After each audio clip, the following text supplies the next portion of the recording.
How does one develop rhythm and timing like this?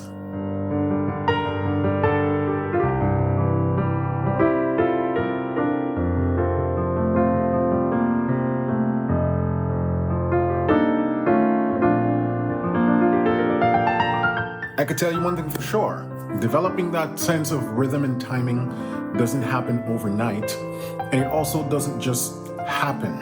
It's got to be something you work on intentionally and consistently, which is what I've been doing for the past 22 years, working on my timing and my rhythm. And so if you're struggling with rhythm, if you're struggling with timing, this tutorial is going to give you the exact things that I've been working on and practicing for 20 years that helped me to develop this rock solid sense of timing. Now, when we're practicing scales, arpeggios, block chords, and broken chords, you should always practice to a metronome. Now, the conventional metronome sounds like that. I'm using a digital version, but whether it's a digital or a mechanical, it's the same. You don't always have to use a physical metronome. You can use a drum beat. It's the same thing, it's just sounds better. So, again, there are digital versions of beats around. I use one called Drum Beats Plus, and this would be sort of one of my grooves. 1, 2, 3, 4. That's at 105 BPM. So if you prefer the traditional metronome, you can use that. So 105, it sounds the same.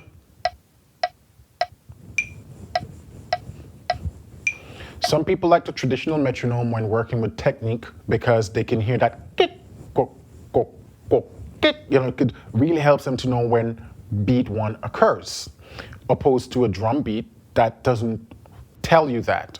Personally, I prefer practicing the drum beat because it gives me the sense of playing with a band or playing with a drummer.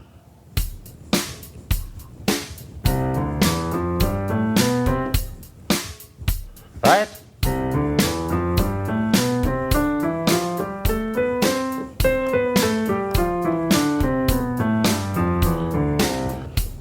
I like to practice the drum beats, but whether you practice to a drum beat or to a traditional metronome, it's important that you're practicing to a timekeeping device to help you develop your own internal rhythm, to help you develop this rigid sense of groove.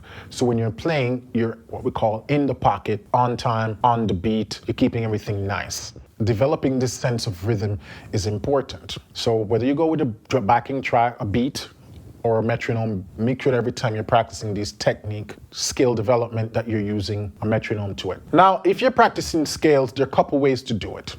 So when we say BPM at 60, for example, and I'm just gonna pull up a traditional metronome for this demonstration. If I say practice your scales at 60 BPM, and remember that BPM stands for beats per minute. There are a couple ways you can think about this. You can play as 60 beats, quarter notes. So these are quarter notes.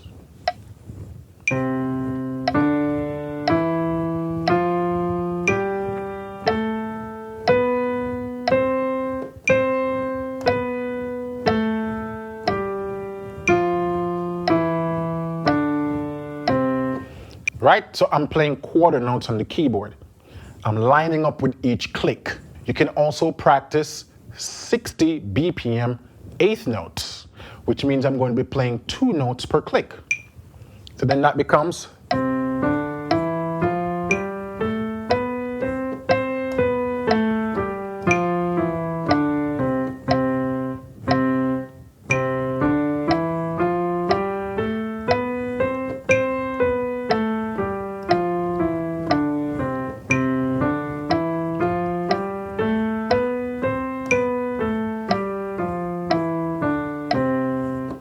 So that was 2 notes per click. That is playing eighth notes, playing the scale at 60 BPM in eighth notes. Now, before I jump on to the other note values, there are 2 ways you can play your scale. You can play your scale where you repeat the top note, or you can play your scale where you don't repeat the top note. Here's the difference. So repeated top notes. We'll wait for the metronome to go back to beat 1. Here we go.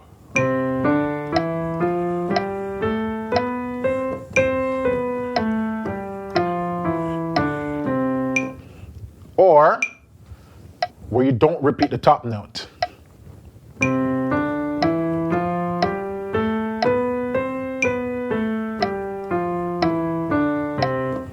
Personally, I like repeating the top notes of the scale when you're doing technique exercise, because it gives you a fully completed sense of ascending and descending.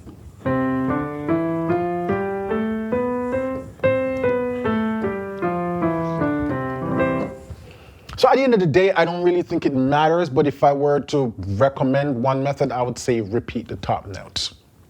So that's practicing 60 BPM eighth notes. I could also do 60 BPM 16th notes. So that would be now.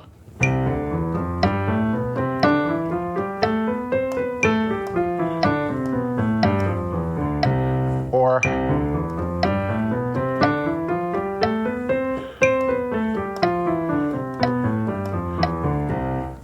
right? So again, two ways you can practice those. So we're working with 60 beats per minute, but you can do 60 beat quarter notes, 60 beat eighth notes, 60 beat 16th notes. You can also do 60 triplets. So we're going to do 3 notes per quarter per click. So that'd be.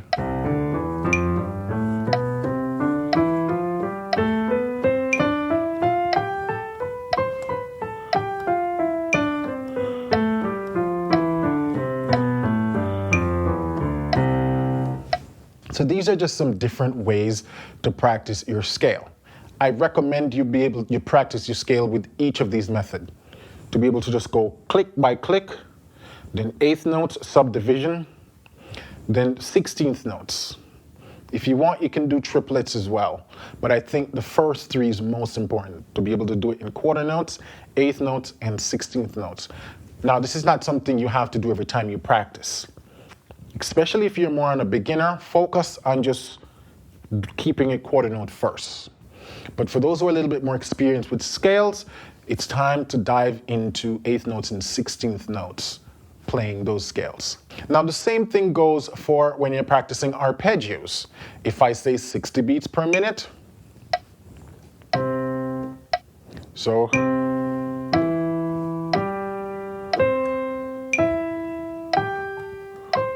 and let me stop and point something out.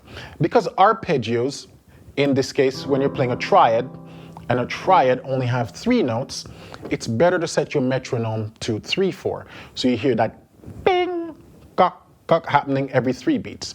So in my metronome, I'm going to change the beat to 3/4, and now it sounds like this: 2, 3, 2, 3.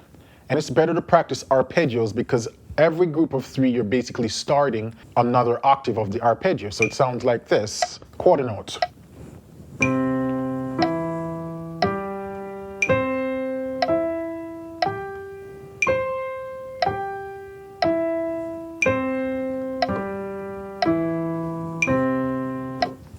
So that's playing arpeggios in quarter notes.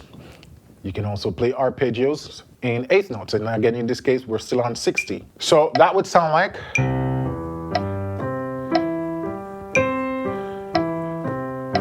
Or.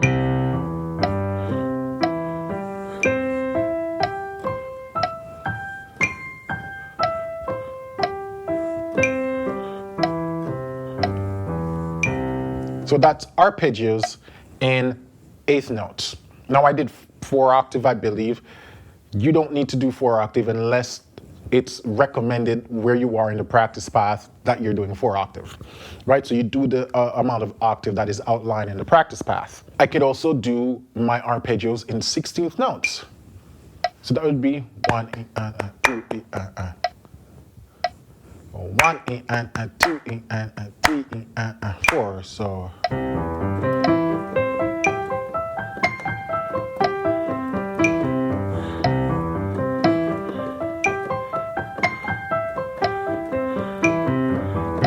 Now, I recommend when you're practicing subdivisions, and subdivisions is when you're practicing eighth notes or 16th notes, not quarter notes. But when you're practicing subdivisions, make sure that you're accenting physically accenting those groups of ones. So 1, 2, 3, 4.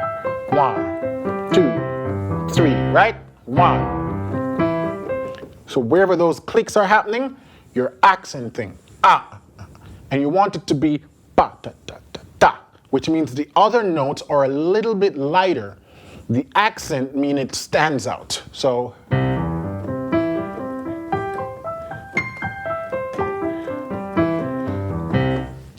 by listening, you could tell my groupings.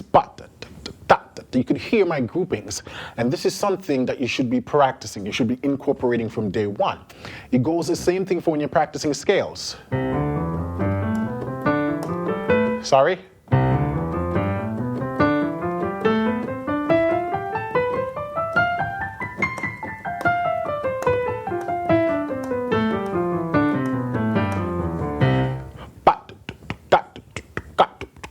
You can hear my groups of 4.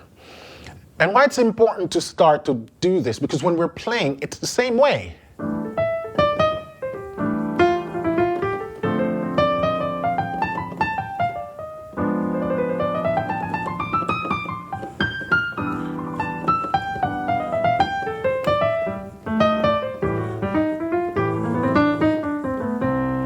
You can hear my different accents based on how I want to group my phrasing. And that's one of the things that helps us differentiate phrasing. It's by accents. We have to be able to hear accents to feel phrasing. And so it's good to incorporate that in your practicing so you get used to groupings. So when you're practicing your arpeggios, you can group it. Now, the next way I'm going to show you how you can practice your arpeggios is in triplets. Remember we talk about triplet, triplet, triplet, triplet, triplet, triplet.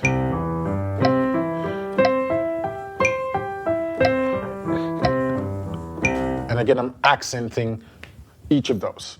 Block chords and broken chords, I'm going to go back to 4/4 timing, because those I don't need to practice in a group of 3s, even though you can. Something you can totally experiment with. But again, if I'm doing block chords at 60 BPM,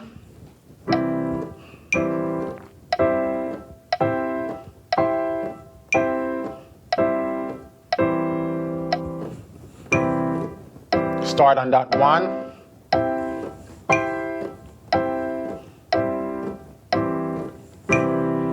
Eighth notes, and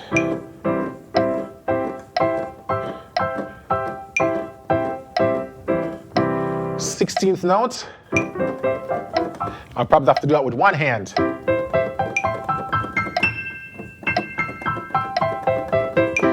That's very fast. I wouldn't practice that fast, right? Blocked broken chords is the same thing.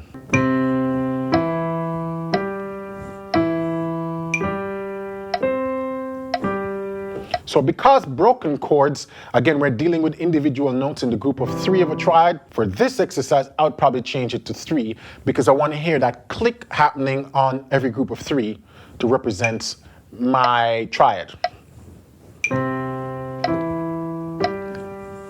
See, works nicely.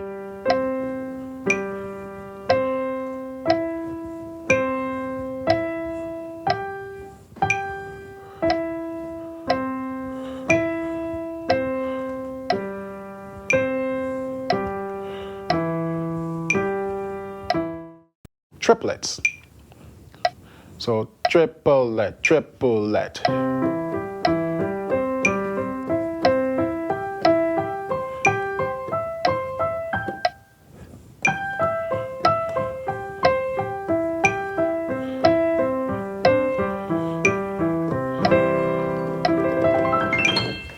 So that's it. Now, this is one of the fundamental reasons I don't like practicing with a traditional metronome. I prefer a drum beat because I don't hear that beep.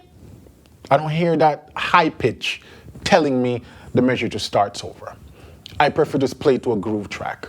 But again, whichever feels easier for you. I can practice with both. I started off with a traditional metronome because when I was getting into music, there was no smartphones and apps and those things around, so it was the traditional metronome.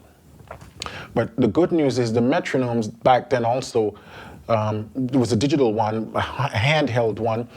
You could make it so that it removes that tick, the high click. So it's a continuous strings of clicks, which means you could easily determine whether you're playing 3/4 or 4/4 because you decide where your strong click is. So whichever is easier for you, but whatever you're doing, make sure that you're practicing to a metronome.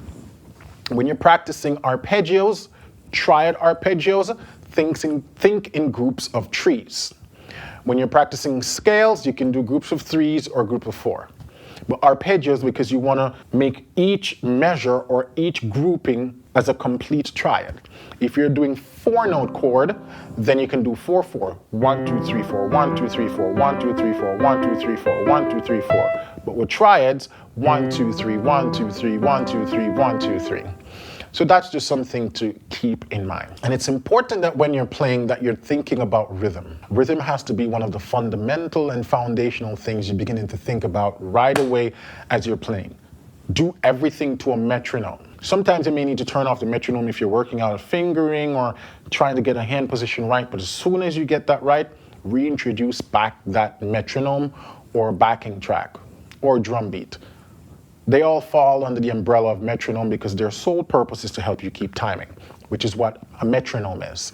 It's just a matter of, do you prefer the traditional, just a straight click, or do you want something with a more groove to it? All right, so some tips I would have for you for takeaway as you complete this course is get very comfortable with being able to distinguish by ear, because again, everything we do by ear, the different note values, whole note, quarter note, half note, eighth note, and 16th note. Practice these. You can see how I demonstrated earlier on the piano, just the difference.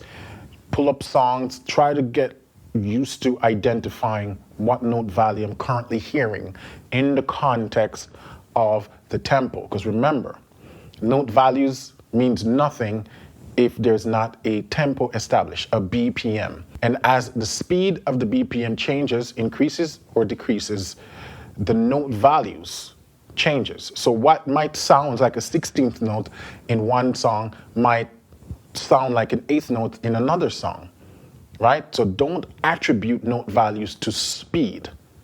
Speed is relative based on the established BPM. The second thing is to get comfortable identifying time signatures. For now, to be identify the difference between a song that's in triple time and 4/4 time. And then once you get comfortable with that, think deeper about the type of triple time that I'm hearing. Is it 3/4, is it 6/4, 3/8, 6/8, 12/8? What feels better based on songs I'm hearing? And lastly, be sure to introduce a metronome to when you're playing and to experiment with these different note values. Triple time for arpeggios that are 3 notes, right? And broken chords. And then you can also do that for scales. And for the others, you could just keep it at 4/4. But make sure that you're using a metronome. Make sure that you're also introducing some form of subdivisions to your playing. So if you're doing 60 beats per minute, you can do 60 beat as a quarter note, 60 beat as an 8th note, 60 beat as a 16th note, or 60 beat as a triplet. Get comfortable practicing different note values so you understand and feel subdivisions more easier. So until then, keep listening, keep singing, keep practicing. I'll catch you in another tutorial. Bye for now.